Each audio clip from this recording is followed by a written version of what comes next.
So I'm really excited for the next session. We're really going to shift our focus to another important topic, which is obviously diversity, equity, and inclusion. And I love the title of this as Unapologetic is the New Authentic. And my great friend is going to be up here fairly soon. So this session will feature Visit Sacramento's Chief of Diversity, Equity, and Inclusion, Sonya Bradley, although I just call her Chief of Amazing, because she's amazing. Yes, she is. And then I hope I don't mess this up, but Dustin Woehrmann, President and Creative Director of Communify, which I think is also an awesome name. But without further ado, excited to see what these folks have to say. Hi, I'm Sonya Bradley. I am with Visit Sacramento, and I am the Chief of Diversity, Equity, and Inclusion. Prior to that, I was actually one of you. I was Chief Marketing Officer, and I still feel the need to insert myself in marketing every now and then, even though they don't want me to. So glad to be here, and trust me, Dominic wore that kilt just for me. Thank you, Dominic. And my name is Dustin Woehrmann. I am President and Creative Director at Communify. We work with several different destinations mostly on their LGBTQ and diversity efforts. Hey, Dustin. All right, so I think looks like some of the words on the slides are missing, but this is kind of the background of our DEI programs. Yeah, cool. So I was just I'm going to set the stage a little bit for how we got to where we are today. Like I said, I actually took on the DEI role about 2 years ago this month, and as part of that, it allows us. We want to broaden our tourism perspective, really to bring more communities and people into the tourism economy. That's one of the things we want to do. And we often say it's the right thing to do. I like to say it's the better thing to do. And so as this is a brand new department of one, and the focus is on three key pillars. I'm going to actually work backwards. It's on education and skill development. That's working with a lot of that work is with our HR and training our staff around DEI principles and what that could mean in not only our industry, but just in their lives. Community engagement, which I actually spent a fair amount of time on, talking to different communities. And then I wanted to, and then around programs and practices. I often say that's the low-hanging fruit for me because there's definitely some marketing involved in that. But in terms of programs and practices, a couple things what comes under that is brand guidelines, our hiring practices, the events that we produce or work with, and then particularly around the promotions that we do. So how do we look at all those areas through a DEI lens? So those are the those are 3 key pillars and the things that I have been focused on. So we wanted to talk about this idea of authentic, where that comes from, based on facts, accurate, reliable. All DMOs do a really good job of telling people what is great about their destination, what people should be doing. But having an LGBT section, having a few rainbow flags, having some images of gay couples on the site is sort of table stakes at this point. So we're trying to go a little bit beyond that. So this is sort of a continuum of some of the ads, like if you guys remember sort of the old beer ads where they would just have a gay couple on there. Who knows if they were, just crew members or whoever happened to be around, 2 gay guys, put them together. And then we kind of got into a little more authentic, a little more inclusive marketing where, we would try some things with the rainbow flag and we would show a more diverse group of people to show the inclusivity. And then we started moving a little more into the authentic realm. Marriott did a really great campaign a couple of years ago where they really started to tell the stories of individuals and groups and kind of bring those stories to life.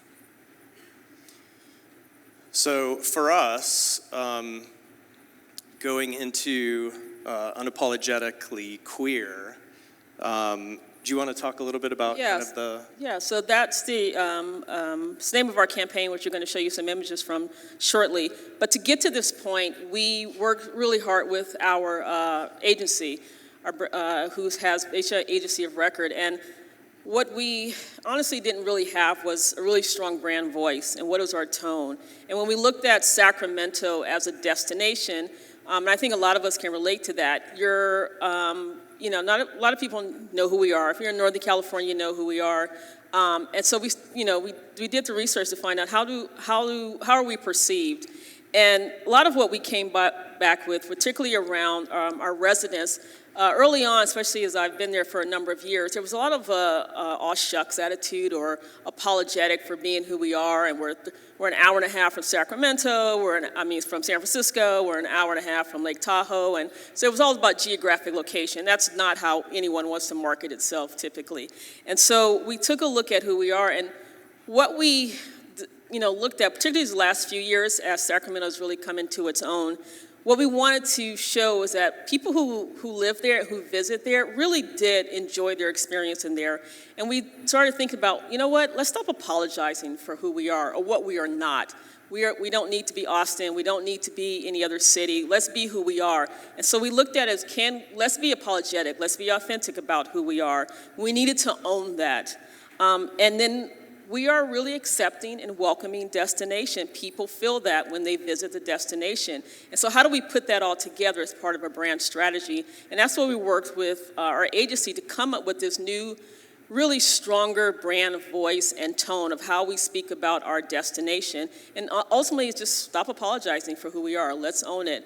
And so that's how we got to the Unapologetically Queer. We had to lay that brand foundation. And once that's said, we were able to hire agencies like Communify and a lot of our other agencies to come together, and they could stand on that foundation to build up from there. And so I'll let Dustin kind of take it from here as to how we got to this new campaign. Yeah, so when you think about traveling to California for LGBTs, definitely would be more, cities like San Francisco and LA that are closer would probably be more top of mind for these travelers. We wanted to make sure that Sacramento stood out from the crowd. They have a great Pride event. It's small, but again, it wouldn't necessarily compete against a San Francisco Pride or an LA Pride, something sort of closer for people coming from out of the area. So we wanted to sort of turn this idea of a tourism campaign sort of upside down and really focus on the people, the progress in the city, the progressive nature of the city, and also just play off of the attitude of Sacramento itself. So with that, we started working with a lot of individuals. I think we interviewed about 25 different individuals in the city across the spectrum of queer, and started to figure out interesting stories that we could tell as part of our campaign. So we'll kind of run through. Let me also, what I didn't add is that to get to this point, we had to meet with respected members of the LGBT community. We actually, before we did any promotion, before we did anything, we set up an advisory committee, which Dustin and his team has been facilitating the last almost 2+ years now. And honestly, that was about building trust, that they had to know that we weren't in it just to make a buck, that we weren't in it to be signal virtuing, that we were really believed in what we were doing when we talk about Sacramento as a destination for everyone to visit. And that really set us on path. In fact, it was months before we even started looking at doing promotion, but it was setting that foundation, that base, that got us to where we are today. And it was that group that led us to the folks that you're going to see in the next couple of slides. Yeah, I would say the first couple of meetings there, I definitely felt some skepticism with some of the people in the group, as if, is Visit Sacramento really gonna to hold up to this? And I think we are. So these are just a few still images from the shoot. We literally just did the shoot Thursday and Friday. So we don't unfortunately have video to share with you today, but we'll share with everyone as soon as they're ready. Just sort of quickly, Melissa in the back in the colorful jacket really represented our arts scene in Sacramento. Celine in the sort of teal shirt represents our Farm to Fork. She's a chef and also has pepper line. And then the other two have a queer-owned tattoo shop in Sacramento. We also pulled in Lady Camden, who, if anyone's familiar with RuPaul's Drag Race, she was in one of the top spots. She spent a long time in Sacramento and was actually in the ballet there for several years. We're super excited that she came back to help us with part of the campaign. Lauren, trans man, helped us, was part of the raising of the trans flag at the Capitol, and so we sort of did a play on that with having a model of the Capitol created for him to paint in the spot. And then lastly, really kind of playing off of this idea that we are not going to be apologetic for being who we are, and really kind of playing off this historical angle and bringing in our drag queen and friend.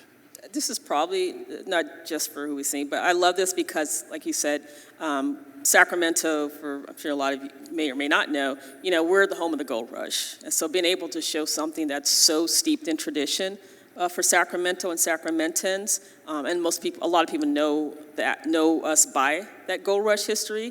Being able to have that sort of gold panning feel, and every fourth grade child in the state of California at some point ends up in Sacramento gold panning and visiting the Capitol. So just to wrap up, we wanted to go through some ideas of how you can be unapologetic. So how can you sort of take that extra step to go from telling authentic stories to being authentic? The first one, do you want to cover that? It goes back to what I talked about being our brand strategy. Let's be unapologetic. If I don't think it's a secret here. There's just a lot of anti-LGBTQ, anti-trans legislation and things happening around that, and we knew that going in. And so, because again, we've spent 2 years working with the community, it was incumbent upon us to really take a stand and be bold in what we're doing. And it's in our brand guidelines about how we're supposed to talk about Sacramento and how we take that stand. So it's really critical, and that goes back to our brand voice and brand tone. The next thing is just being unapologetic in the way that you put the message out there. This type of messaging should be targeted to LGBTs, but it should also be targeted to a much wider audience. The allies out there are as big of a part of celebrating this message as the community themselves. And touting DEI, like what you doing? Oh, yeah. Sorry, I honestly can't see it. I can't see that. So, I actually heard this in a conference 2 weeks ago, and I am completely guilty of this for a lot of the time I've been doing this. You have to get out and tell your story to your stakeholders and what you're doing. If we're going to be strong in our DEI efforts, then we need to be able to, again, talk about it. We need to be able to tell people what we're doing. And I say that not just our stakeholders, but then our visitors see it, and those who want to visit will know that they are welcome. So it's really critical to be able to tell that story. And just connecting with LGBTQs on a deeper level, being unapologetic, telling stories, telling real stories, and the way that we ended all of the spots was by saying, you'll find your people in Sacramento. So that was sort of the way that we sort of tied everything together. And thank you very much. We'll be around. The QR code is for the LGBT microsite that we created for Sacramento. Thank you. Thank you.